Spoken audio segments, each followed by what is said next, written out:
Olá, meu nome é Mariana Ramos e eu vou gravar agora um trabalho de pesquisa de marketing, que eu teria que escrever perguntas, mas na verdade eu me sinto mais confortável falando, então eu vou fazer em formato de vídeo. A primeira pergunta é: como o método etnográfico vem sendo utilizado nas pesquisas de mercado? E primeiro eu vou falar um pouco sobre etnografia no geral. Etnografia vem de etno, que é uma palavra grega, que significa, no geral da palavra, raça. Raça, os tipos de pessoa, tipos de cultura, isso é etnografia. E etno, no caso. E etnografia, como estudo das raças, de comportamento humano e etc., quando aplicado no mercado, ele mistura tanto a humanidade da etnografia, que é o estudo humano, quanto as teorias gerais de psicologia humana e comportamento e etc. E como é que isso foi aplicado no mercado? Bom, por exemplo, vou dar o exemplo do Xerox, que é o exemplo mais fácil. Que em 1980, a Xerox lançou as máquinas para as empresas, etc., de Xerox. Na época, né, não era tão comum.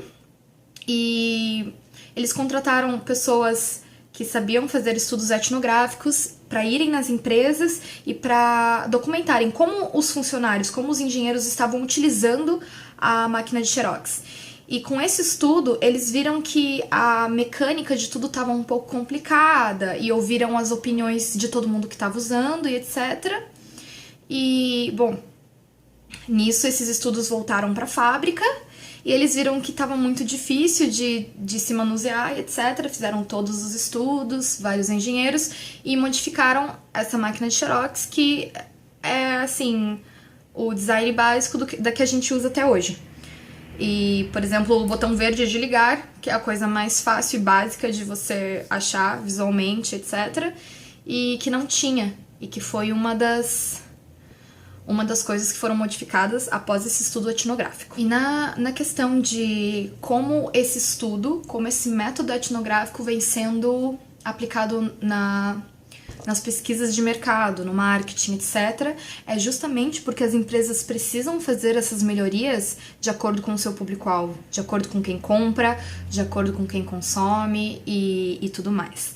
As empresas precisam desse conhecimento que só um estudo etnográfico poderia fazer. Por exemplo, a empresa necessita saber quem está comprando a sua marca, quem está usando a sua marca, que tipo de pessoa.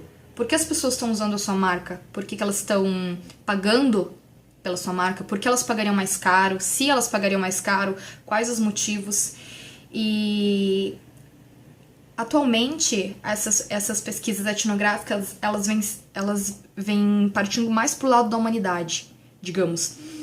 Antes, utilizava-se mais pesquisas de focus group, e também de questionários, etc., que, na minha opinião, não chega a ser tão útil quanto o método etnográfico de você se estudar no meio. Você pegar uma pessoa, um profissional da área da etnografia e pôr no meio dos consumidores.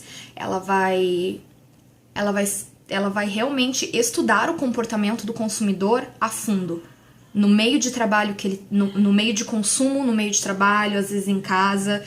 E não é, por exemplo, que nem os questionários, que seriam um pouco mais forçados. Os questionários, eles são métodos que, às vezes, até na própria pergunta do questionário, eles já colocavam a resposta para dar uma driblada na mente do consumidor e para praticamente ouvir o que eles queriam. O que, se você for olhar no campo geral, isso não é tão útil quanto você se estudar o seu público-alvo afinco mesmo, da raiz e etc. E essas são as formas que a etnografia vem sendo aplicada no mercado. Quais as observações mais interessantes apresentadas nos textos e por quê? O que eu mais gostei de ter lido, por exemplo, foi a netnografia, que é como se fosse uma parte da etnografia que evoluiu de acordo com a nossa evolução tecnológica.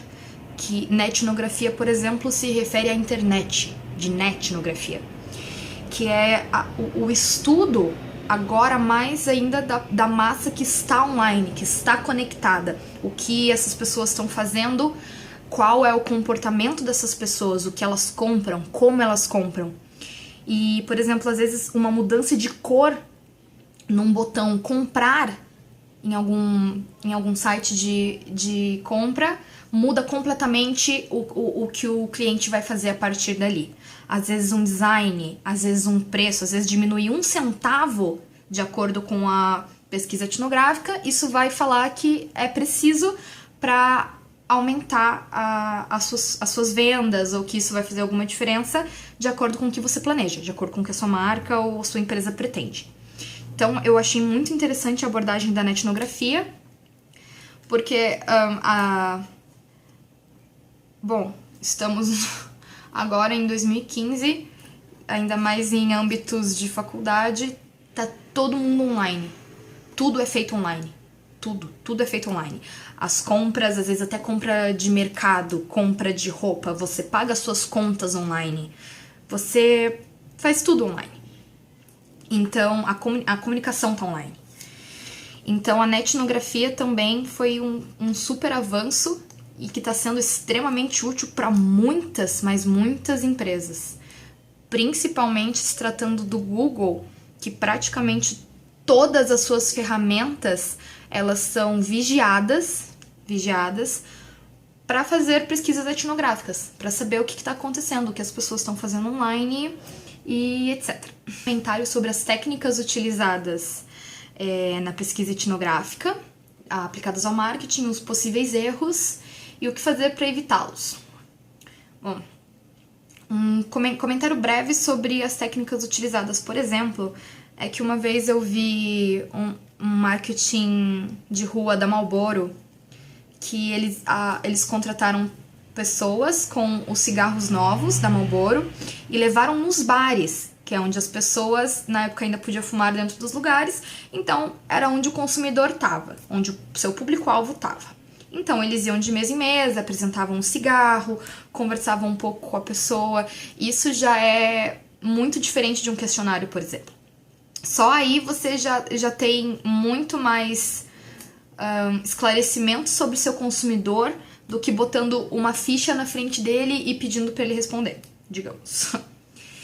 E possíveis erros. Eu diria que focus group e realmente esse questionário ele já está bem desatualizado para nossa comunidade hoje em dia, para a população em geral, para o nosso mundo. Eu acho que isso é bem desatualizado. Então seria uma área, uma forma de método etnográfico que eu acho que tem mais chances de apresentarem erros nos dados finais, etc. E o que fazer para evitá-los? No caso do questionário, no caso de focus group, eu acho que a melhor maneira de evitar é não fazê-los. É simplesmente você realmente ir atrás de uma pessoa dessa área, que tem uma equipe de etnógrafos, digamos, experts no assunto, pessoas formadas no assunto, que saibam ajudar a sua empresa nesse quesito, que façam técnicas e abordagens que realmente vão fazer diferença nos dados para sua empresa. Eu acho que essa seria uma ótima maneira de evitá-los.